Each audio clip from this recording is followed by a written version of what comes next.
Hello people, hello world. I will teach you how to sew a gown for your doll. These are the patterns you needed. If you want me to make a tutorial video how to draft pattern for doll, just comment down below. Lay your circular skirt pattern on fabric. Make sure that your fabric is on lengthwise grain. Now, pin your pattern.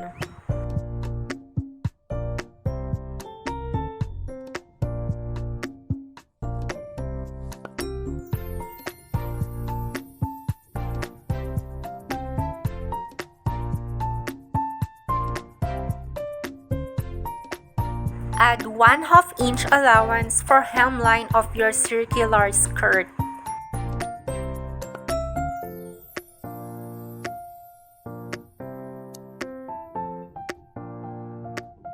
Mark 1/2 inch around your pattern paper.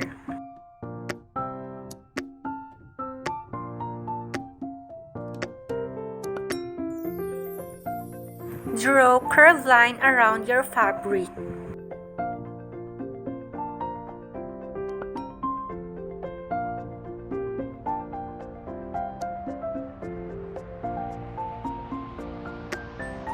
Now that you have finished the layout, cut your fabric.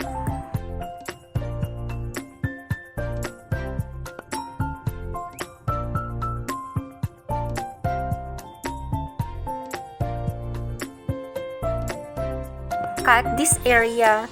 This is for your fastener, which is the placement of your zipper.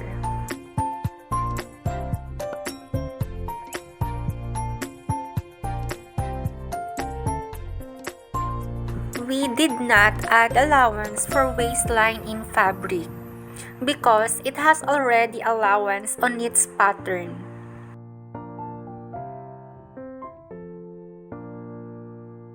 Now, let's move on to front bodice.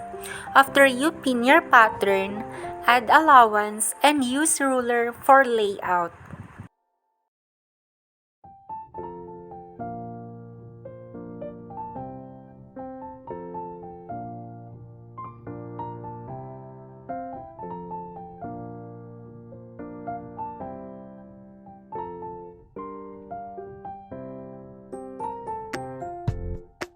Transfer your dart using ruler and tailor's chalk.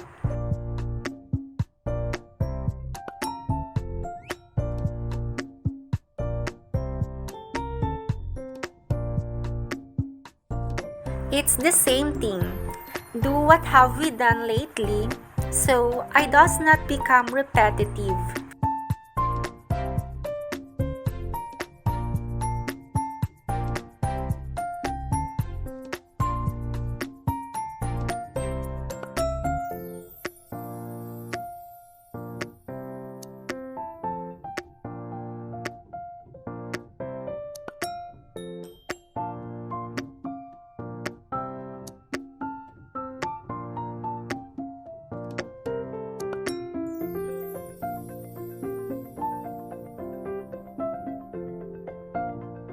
For back bodies, add 1 inch allowance in the center back. This is the placement for your zipper.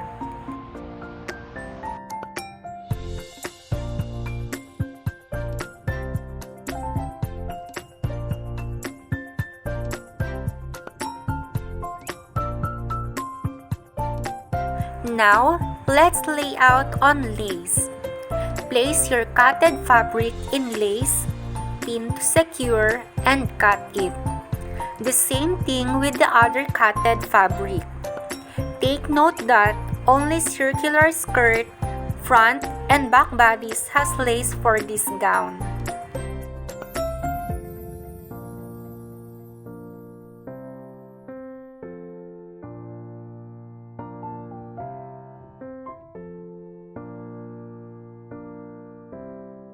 Pardon, the cutted back bodice here is wrong, but what we did lately on back bodice is right. Sorry, I did mistake on this video at my first day recording.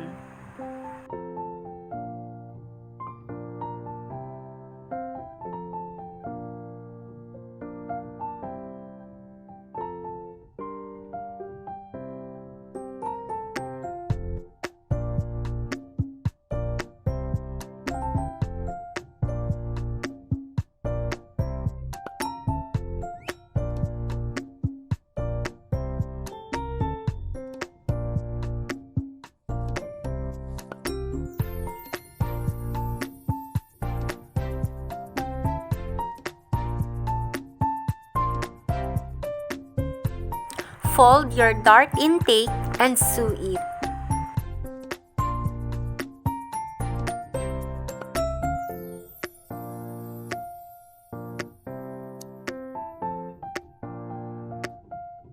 Same thing on the other dart intake.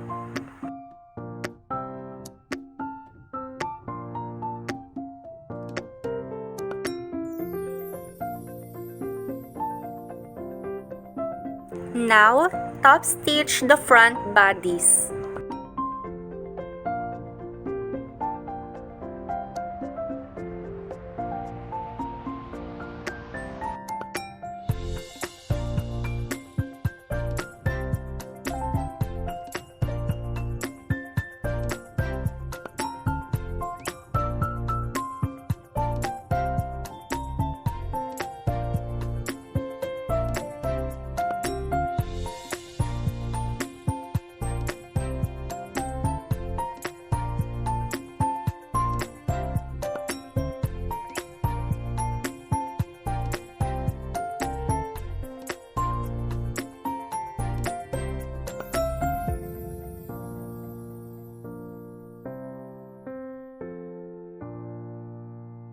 Let's sew the dart for back bodice.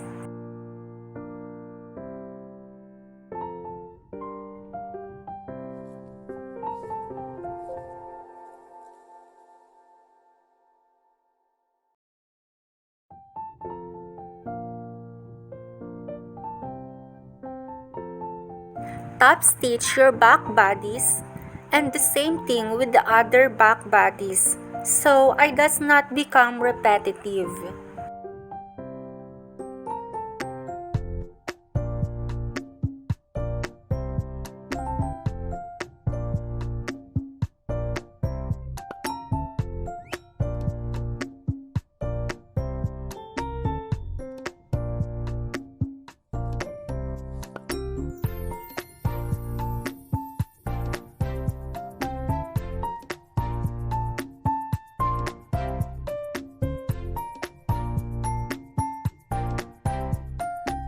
On this part, we will join the shoulder.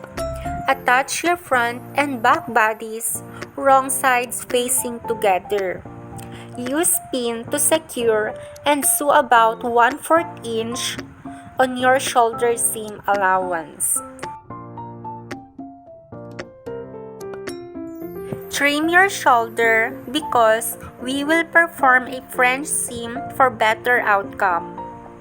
Now, turn up your back bodies, right sides facing together, and sew 1/4 inch to finish your front seam.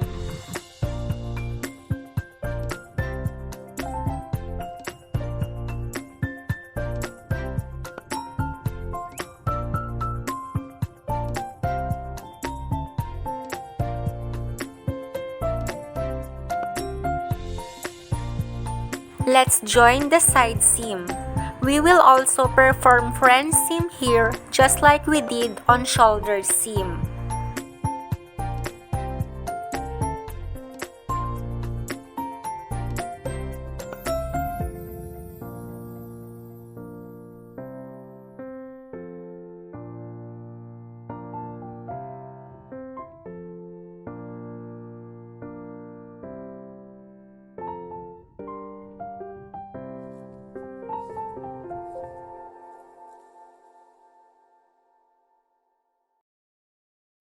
For you to able to understand, I fit the bodies on doll. Next, we will sew the Peter Pan collar. Sew 1/4 inch.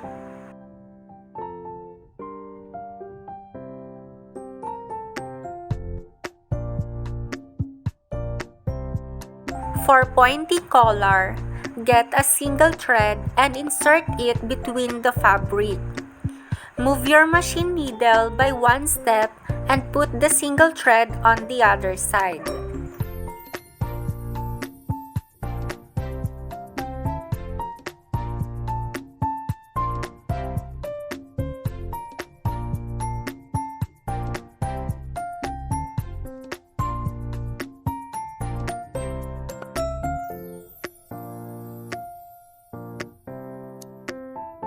Slush the seam allowance for collar to prevent puckering.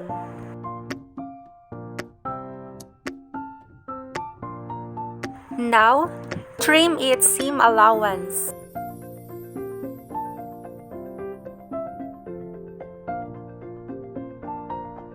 Turn the collar on right side using scissor or your finger. Pull the single thread to have pointy collar.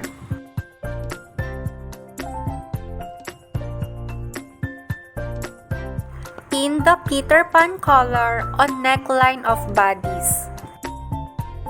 Sew 1/4 inch for neckline.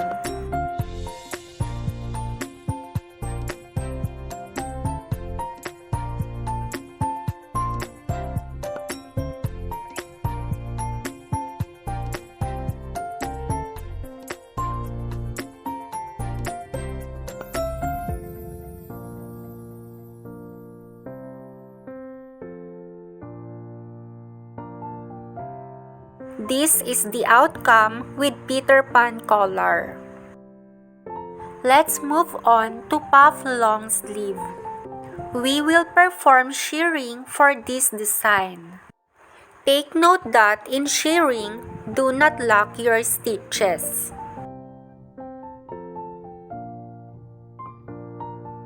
Pull the thread to create shirring on armhole.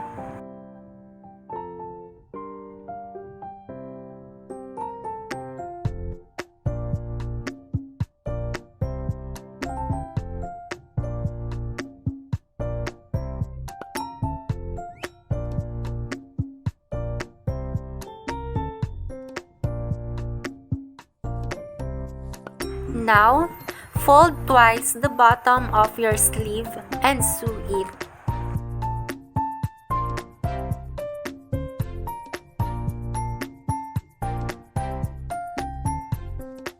Next, join the side seam of long sleeve. We will perform front seam here. Remember what have we done on shoulder? It's the same thing here.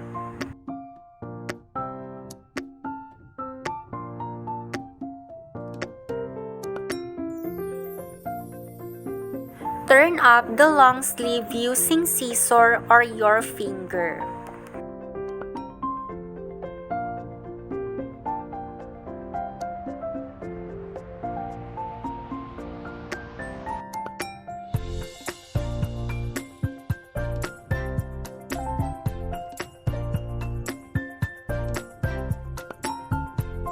Do the front seam.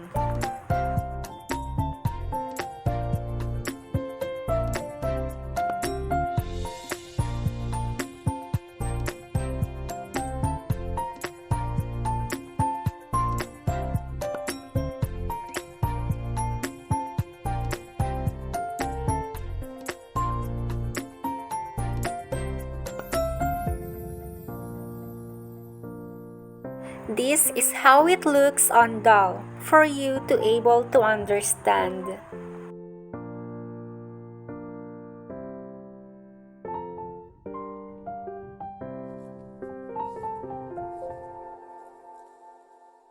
On this part, we have to recut the armhole.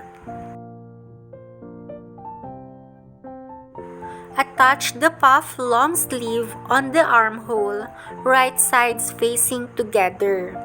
Due to its size, hand sew the armhole. This is the outcome for bodice with Peter Pan collar and puff long sleeve. Don't worry the excess on the back. That will be the placement of zipper. Moving next to circular skirt, we will perform shirring here. Do not lock your stitches.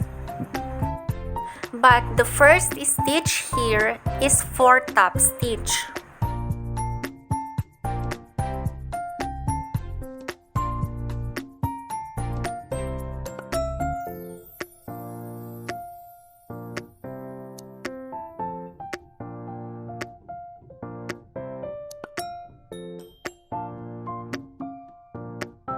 Fold twice the seam allowance for hemline and sew it.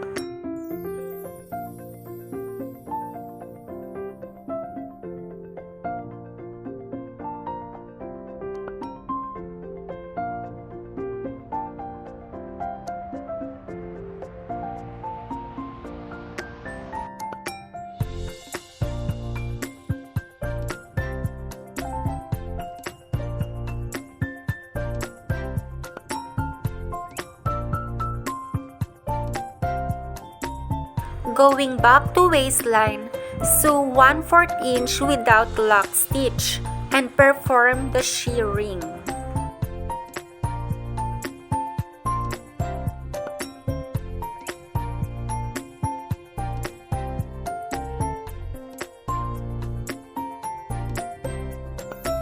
On shirring process, you're pulling the single thread on left side and right side to distribute the shirred equally.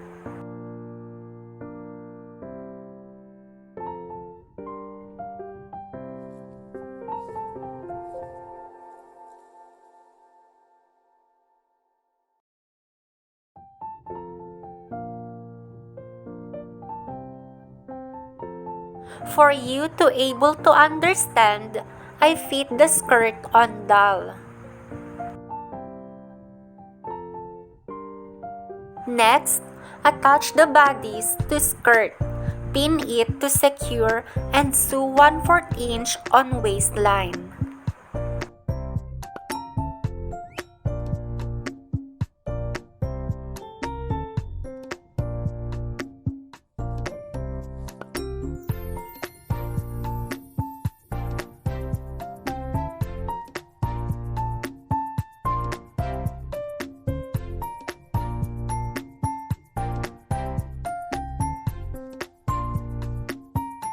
In sewing this part, remove the pin as you stitch farther.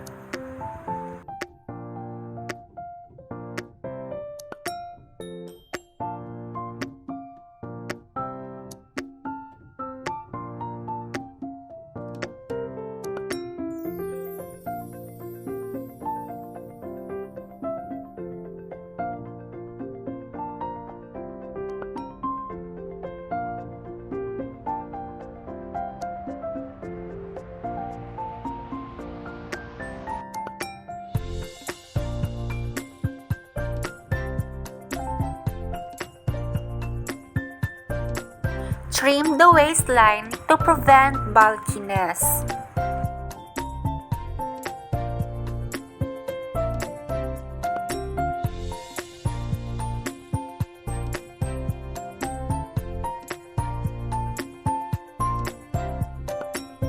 Bravo!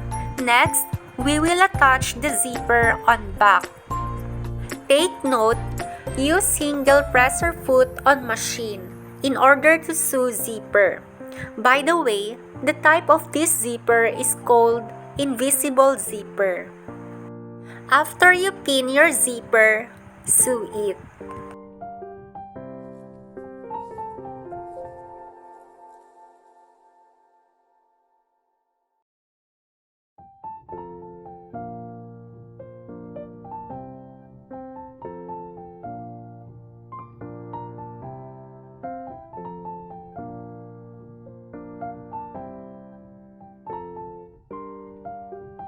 After one stitch, double your stitches.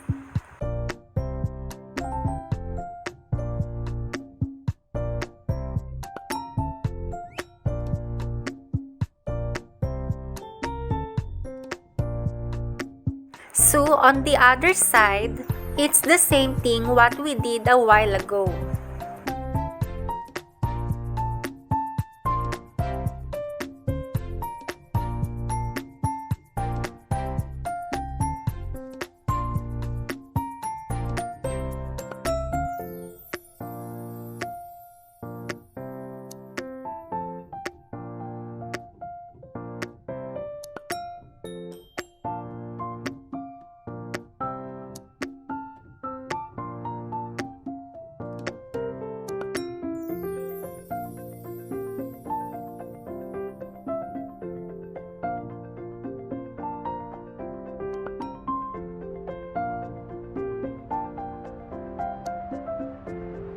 Join the back seam allowance on skirt. Make sure you start sew 1 inch up from the bottom of zipper.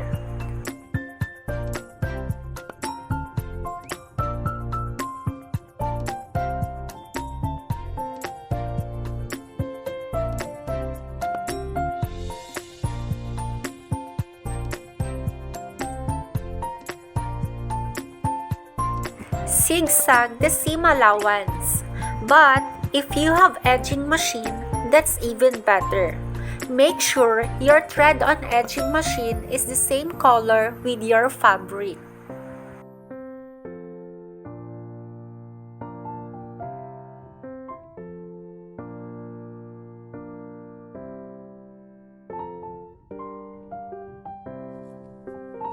Turn up the gown. We're getting there!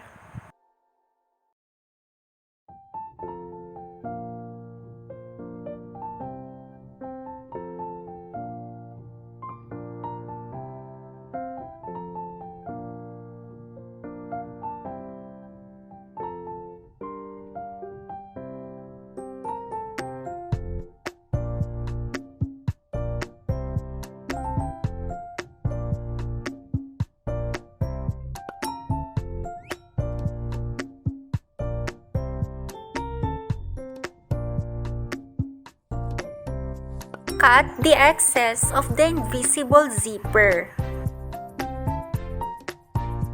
At this part, get a bias cut 1 inch width.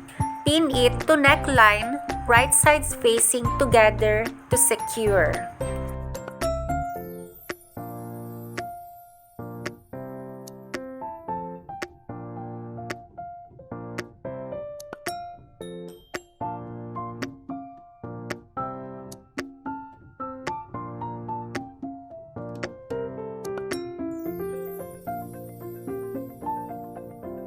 Sew 1/4 inch on neckline and remove pins as you sew farther.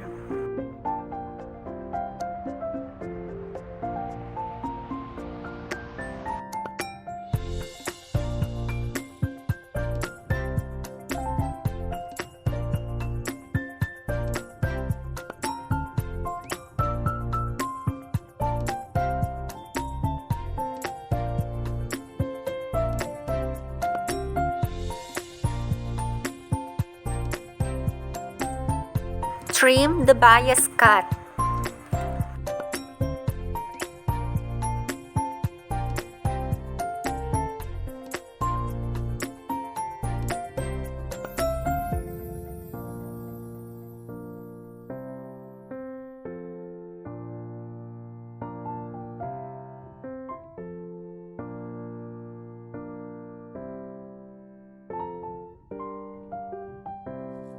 This is how it looks on doll.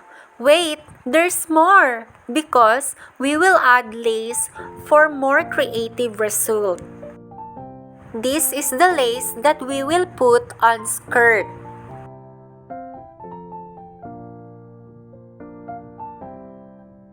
Cut the lace on its shape and pin it to skirt.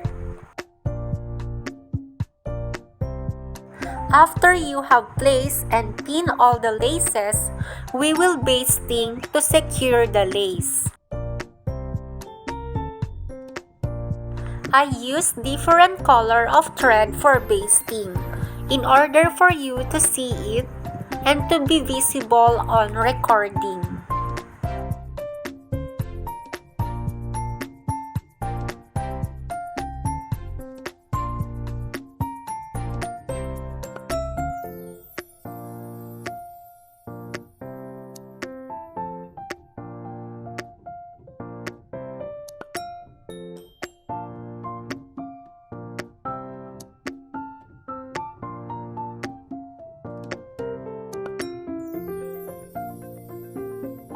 After basting the lace, you may now remove the pins.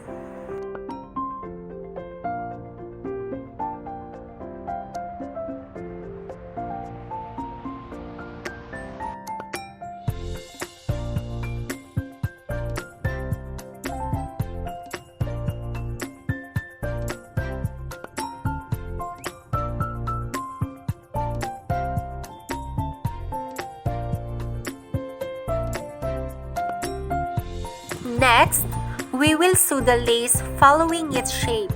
Use thread the same color with your lace.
After we finish sewing the lace, we may now remove the basting thread using scissors.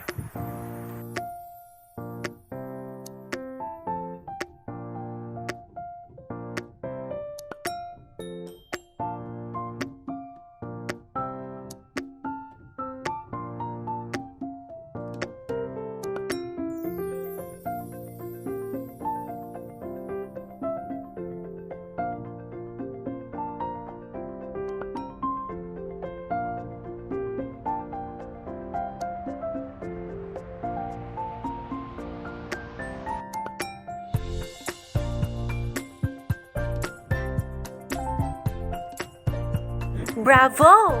Last but not the least, we will make the headdress.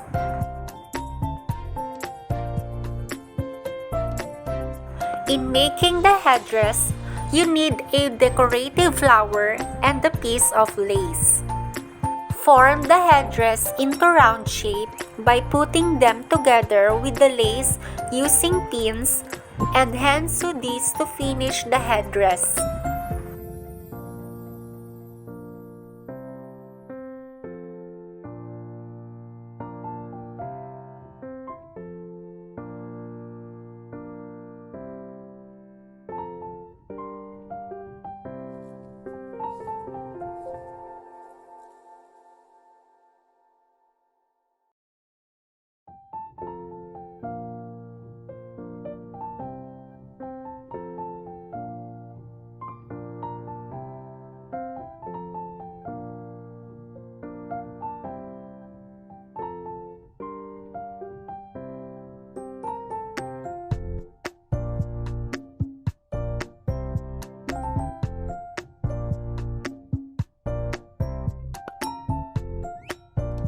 Bravo!